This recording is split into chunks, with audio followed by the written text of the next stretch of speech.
I step onto the virtual campus of Mid-America Christian University, Oklahoma City, and the pixelated chapel bell tolls like a slow drip of molasses in January. It is not a sweet sound. It is the sound of a wallet being unzipped behind your back while someone recites the Lord's Prayer in auto-tune. I smell the scent of mildewed JavaScript and burnt tuition money. My stomach folds in on itself because I already know. This story will end with me clutching a diploma that nobody wants to hire and a debt letter that smells like wet copier ink. The first person I meet is a lady named Rebecca, except she is not a person any longer. She is a ghost made of red tape. She tells me, voice syrupy like televangelist honey, transfer here, your old accreditation is trash, dollface. She says it with a smile so wide I can see the cavities of moral decay between every tooth. I believe her, because I am 18 and my brain is still mushy from childhood bedtime stories about good Christians doing good things. I scribble 5,000-word faith statements until my wrist cramps. Nobody warns me that the essays are not gates to heaven. They are gates to a vacuum hose aimed straight at my student loan. Cut to the Bursar's office, which is really just a pop-up ad that breathes. The woman behind the counter has eyelashes like daddy longlegs, and she blinks once every fiscal quarter. I hand her my federal aid papers, and she feeds them into a shredder that plays contemporary Christian music. I learn later that $72,000 every shiny penny evaporates before I finish 3/4 of a bachelor's degree. That is the price of a small house in my home village. That is the price of my mother never worrying about rent again.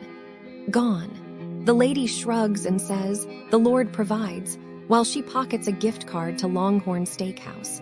I want to ask her if Jesus also provides transparent accounting, but my voice is gone, swallowed by the carpet that smells like wet prayer flags.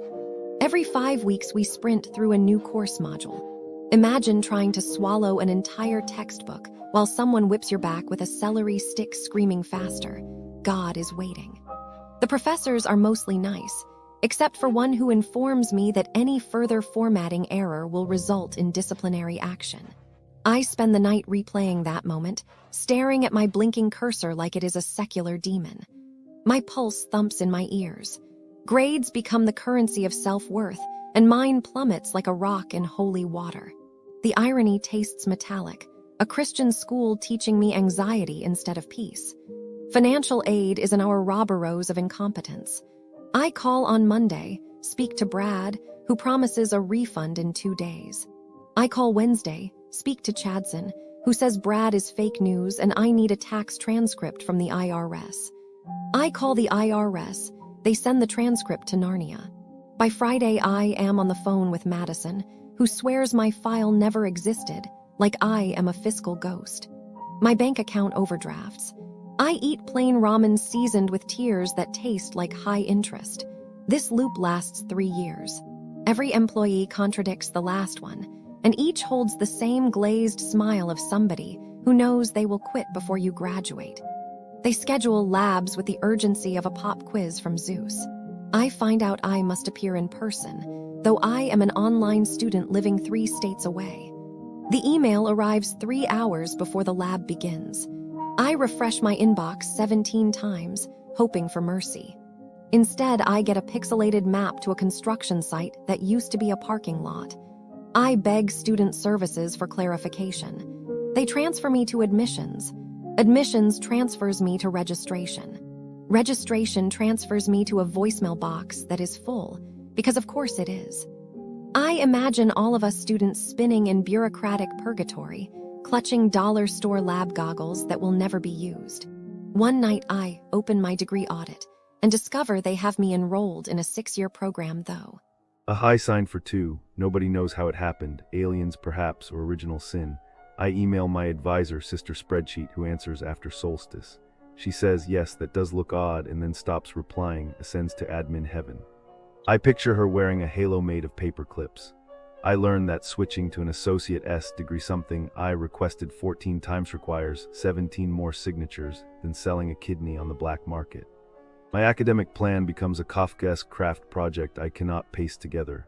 Admissions policy, by the way, moonlights as Pharisee cosplay. My.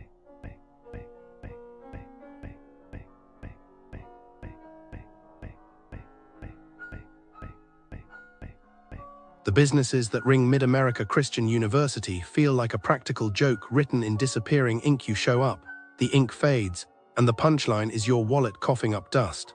I'm about to walk you through exactly what that joke looks like, feels like, and costs like, because every cash register near this campus seems to be laughing harder than the customer. Start with the shopping. Malls near the university are not temples of fashion, they are indoor bird sanctuaries with price tags. Picture buying a burger while pigeons rehearse a flash mob on your table. Penn Square Mall has turned this into policy wings overhead, feathers in your fries, and a security guard who escorts teenagers out for the crime of walking on freshly mopped floor that has no wet floor sign. The escalators are broken so often they should be listed as modern art, two frozen metal tongues licking the sky. One visitor spent 20 minutes circling corridors like a mouse in a cardboard maze, asking employees where the exit was. Each worker pointed a different direction, presumably spinning a secret wheel of misfortune backstage. If you need a phone fixed, the kiosk called The Fix will quote you one price, disassemble your device, then announce extra parts are required, like a surgeon who opens your stomach only to mention the heart is not included. Glue is slapped on the back plate, gaps appear wide enough to mail postcards through, and the manager shrugs as if to say, life is gap. Now relax, except you cannot. Spas here treat serenity like a rumor they heard once. Float OKC offers the chance to lie in salt water so filmy, it feels like someone else's leftover soup. Customers surface with other people's hair clinging to them like sad party streamers. One woman hopped out covered in hives that spelled nope across her stomach. The staff, when not sprawled on couches arguing on the phone, explain that salt eats grout, which is why the tiles look chewed. The sauna is the size of a confession booth, and the tea room has no hot water, making the word tea more of a philosophical concept. You pay premium prices to marinate in strangers' DNA while trains across the street provide the lullaby of freight cars coupling. Bliss, apparently, is spelled with a silent U for unsanitary. Hungry. Prepare for betrayal with garnish.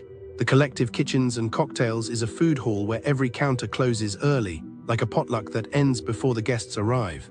One traveler ordered a jalapeno drink. The bartender forgot the jalapeno, but remembered to scold her for saying gracias, implying bilingual politeness is trespassing.